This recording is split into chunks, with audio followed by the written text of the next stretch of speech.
Practicing scales and arpeggios is essential for learning the vocabulary of music. These are tools that you can use to enhance your technical facility on guitar, as well as improve your ears to be able to hear the different sounds that are available to you when you improvise. The problem is that once you have your scales and arpeggios memorized, how do you actually use them to make music? If you're anything like me, then you're guilty of being a chronic noodler, endlessly wandering around a scale without any purpose or direction. That's why today I'm going to show you 6 tools for turning your scales into actual melodies so that you can stop noodling and start making music. But before we go any further, I'm assuming you already have a good understanding of scales and arpeggios, at least the ones that are derived from major scale harmony. If you don't, then I highly recommend that you download my free guide below. It's a short 15-minute warm-up routine that you can use to master your scales and arpeggios through regular and consistent practice. It has all the diagrams that you need to get started, so go ahead and get that from the link in the description below. Now, before I get into these 6 tools for turning scales and arpeggios into melodies, it's important to understand that this is not an exhaustive list, nor is it the only way to use these tools. There's simply some concepts that I've found useful when I create my own melodic lines. The following examples will all be played over a C major 7 chord. And as we progress through the list, we'll see how each concept can work in conjunction with the others and how using them in combination with each other is actually the secret to creating great sounding lines. The tabs are available to download for free in the description below if you'd like to follow along. The first rule of improvising is to understand the chords that you're playing over. So if we're playing over a C major 7, we need to know the notes in that chord: C, E, G, and B. Great improvisers will target these notes in order to outline the sound of a chord. And this brings us to our very first tool, and that is enclosures. Enclosures are a great way of approaching a target note by first playing 2 notes on either side of it. The idea is to surround the target note before actually playing it. You can do this using notes that come directly from the scale or the key that you're playing in. This is called a diatonic enclosure. Or you can use notes that don't occur within the scale that you're playing in. And this is called a chromatic enclosure. And we're going to explore both. So we're going to start our line by outlining the sound of the C major 7 chord using a really simple concept, a C major triad with the notes C, E, and G. But instead of just simply playing the triad like that, we're going to first enclose the C. C is our target note. We're going to use a diatonic enclosure to approach it. Now remember that a diatonic enclosure means we're using notes from the scale. And since we're playing over C major 7, we're going to use a C major scale. So there's 2 ways we can do this. We can start above the C on the note D, go below the note C to B, and then finally land on C. Now we could also start below from the note B, move up to D, and then approach C. It doesn't matter which one you choose. Pick what you like the sound of. I like the sound of the first one, starting above, moving below, then approaching C. And then I'll go straight into the C major triad just like that. Now keep in mind that you can do this for any target note. And remember that a target note is just a note from the chord that you're playing over. So for our C major 7 chord, we can use enclosures to approach any of the notes C, E, G, and B. Let's do this again, but this time we'll use a chromatic enclosure to surround the note E. A chromatic enclosure here will involve the use of a note that isn't found within the C major scale. So if we start above our note E on the note F, we have to go below E to E flat before we approach the E. And E flat is our chromatic note because it's not found in the C major scale. And of course, you can start below E, go above to F, and then back to E if you want to as well. Comes down to your personal taste and what you like the sound of. You might like to mix things up and do a bit of both. But in the context of our line that we played before, I've just passed the E and landed on G at the end of our C major triad. So I need to backtrack to get back to the E so that I can complete that chromatic enclosure. Now to do that, I'm going to use our second tool, which is chromatic passing notes. Now you can use any note that doesn't come from the scale as a passing note. It's best to play them on weaker beats or upbeats unless you're intentionally trying to create tension in your lines. I don't want to do that here, so I'm going to play the chromatic note F sharp on the upbeat as I move from the G to the F. Then once I reach F, I can complete that chromatic enclosure of the E. So far our whole line sounds something like this.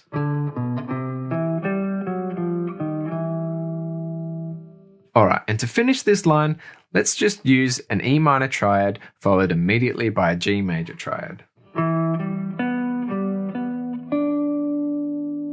You can also think of this as an E minor 7 arpeggio. It contains the notes E, G, B, and D.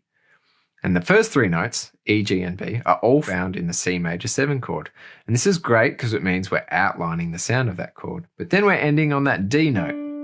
And those ninth degrees are a great way to end because they add a really nice color to major 7 chords. So, all right, here we go. Our first phrase all together sounds like this.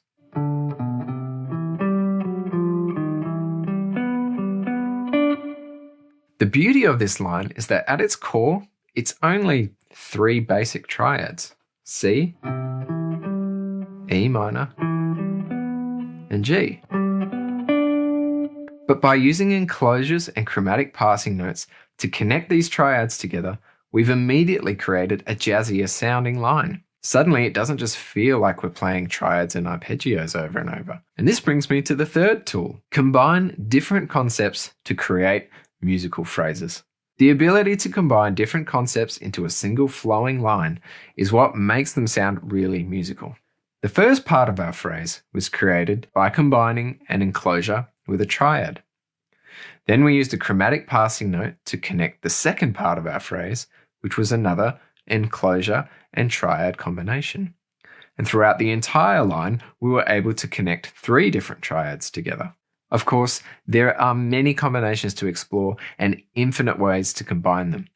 So let's try some new combinations as we begin another phrase right from where we left off. Now, because I love using enclosures, let's use another one to approach another E minor triad, but with a slight variation this time. So starting on the C, we're going to use a diatonic enclosure to approach the B. That's going to sound like this. C was above B, so we had to go below diatonically to A before approaching the B. But I want to extend this little part of the line by adding a chromatic note between the notes A and B, and that would be B flat. So by injecting a chromatic passing note here, we're delaying the resolution to the B. It's going to sound like this. There is a problem with this line though. That chromatic passing note was on a strong beat or a downbeat. I want it on the weaker beat because it sounds less tense. So we're going to have to start this phrase on an upbeat. Now, the B flat, our chromatic passing note, is on that upbeat. Now let's connect that with our E minor triad and second inversion. Now we're going to change the direction of our line.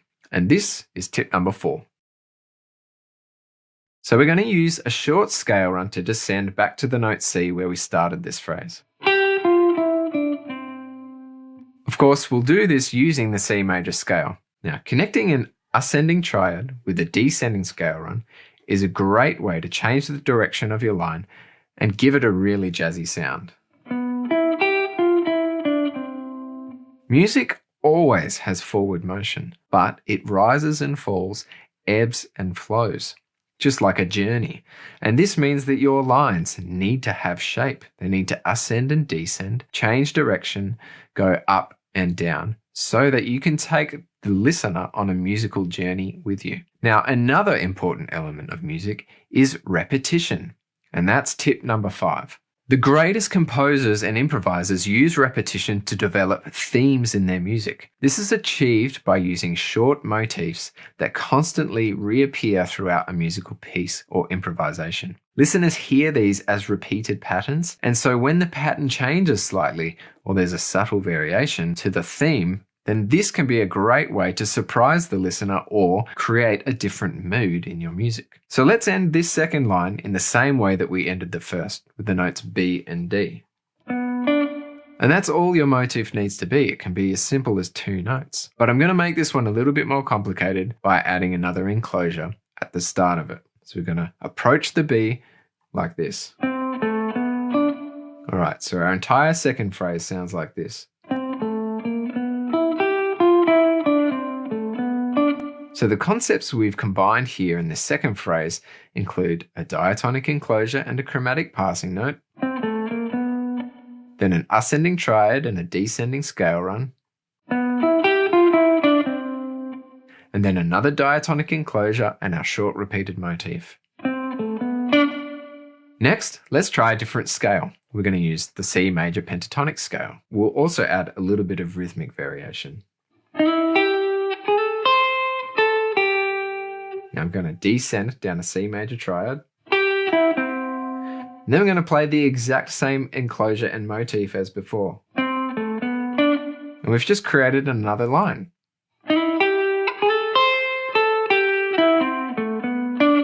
And you might have noticed that every time I use a concept and combine it with another, I use only a very short, small idea. It's the combination of these short ideas joining together that create longer flowing lines. This is a great way to break away from sounding like you're just playing a scale or an arpeggio over and over again when you improvise. And that brings me to my final tip, which is to make definitive statements. And in other words, that means you need to start and end your phrases really intentionally. They don't have to be long. In fact, 9 times out of 10, shorter is better. And that way, when you finally bust out a really long run, it has much more of an impact on the listener. So for our last phrase, let's use a slightly longer C major scale run, the longest one that we've used so far. We're still going to make sure that we give it an endpoint so that it makes a statement and doesn't sound like we're just noodling. So starting on F, it's going to sound like this.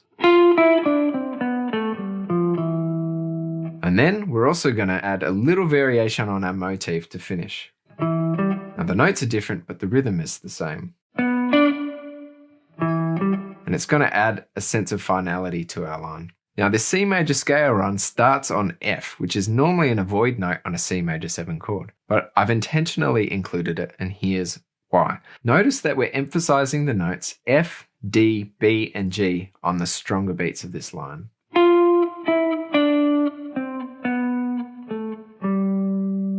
Now these notes make up a G7 chord.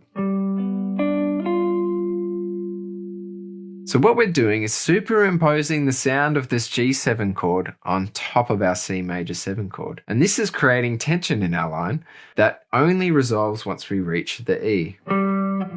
And there's our resolution. Okay, so what's happening here is we're creating a sense of finality as we develop our motific idea at the end. It's signaling something to the listener that we're coming to the end of this cycle of our improvisation. So there you have it. We've just created 4 jazzy sounding lines using notes almost exclusively from the C major scale, with a few chromatic exceptions just to keep things a little spicy. Altogether, your solo might sound something like this over a C major 7 vamp.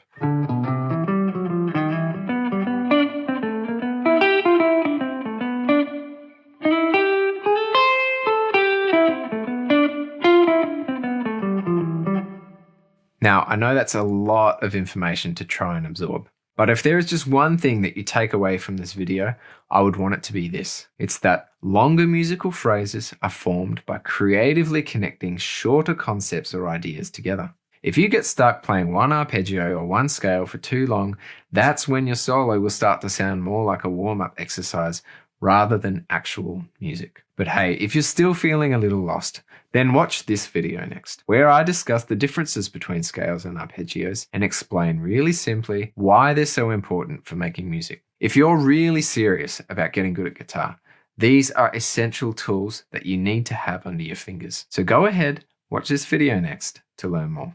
I'll see you there.